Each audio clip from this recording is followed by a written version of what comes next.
নমস্কার, welcome to ঠাকুর শেষেল।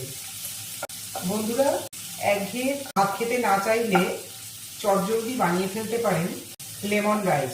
এই lemon rice বানাতে বেশি সময়ও লাগে না, কয়েকটি সামান্য জিনিস দিয়ে এই লেমন রাইস বানানো যায়। তাহলে চলুন দেখে নেওয়া যাক কীভাবে বানানো হচ্ছে এই লেমন রাইস। লেমন রাইস তৈরি করার জন্য আমি ভাতটা আগে থেকেই তৈরি করে রেখেছি।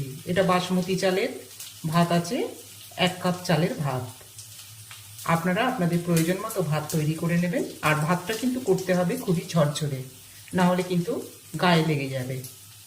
কড়াইয়ে দিয়ে দিচ্ছি 2 টেবিল চামচ মতো সানড্রপ অয়েল। তেল গরম হয়ে গেছে, দিয়ে দিচ্ছি 1/4 চা চামচ কালো সর্ষে, 2 চা চামচ ছোলার ডাল, 2 চা চামচ বিউলির ডাল,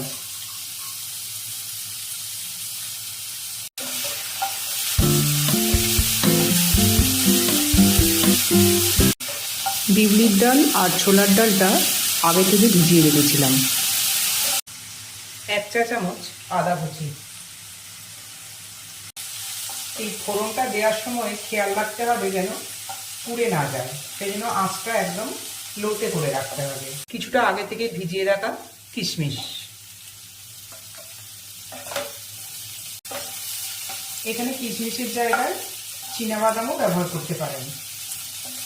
এবার দিয়ে দিচ্ছি কয়েকটা গোটা লাল লঙ্কা, দিয়ে দিচ্ছি কিছুটা কারি পাতা,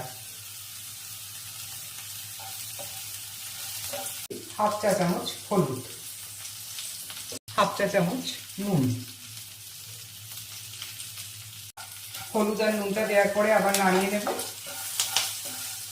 ফোড়নটা রেডি হয়ে গেছে, এবার দিয়ে দিচ্ছি ভাতটা।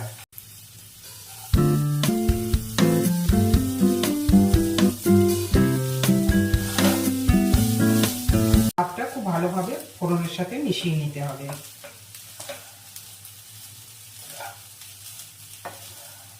এবার দিয়ে দিচ্ছি 1 টেবিল চামচ পাতিলেবুর রস।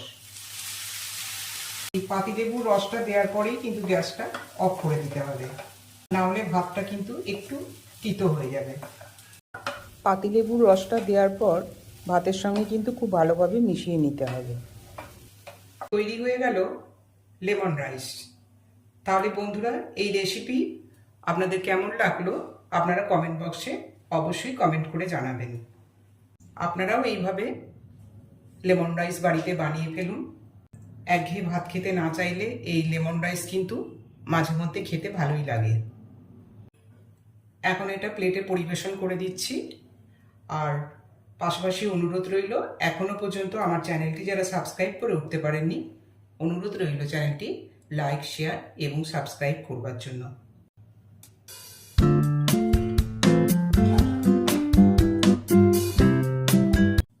তাহলে বন্ধুরা, লেমন রাইস প্লেটে পরিবেশন করে দিলাম। আজকের মতো এই পর্যন্তই। আবার দেখা হবে অন্য কোনো রেসিপি নিয়ে। নমস্কার।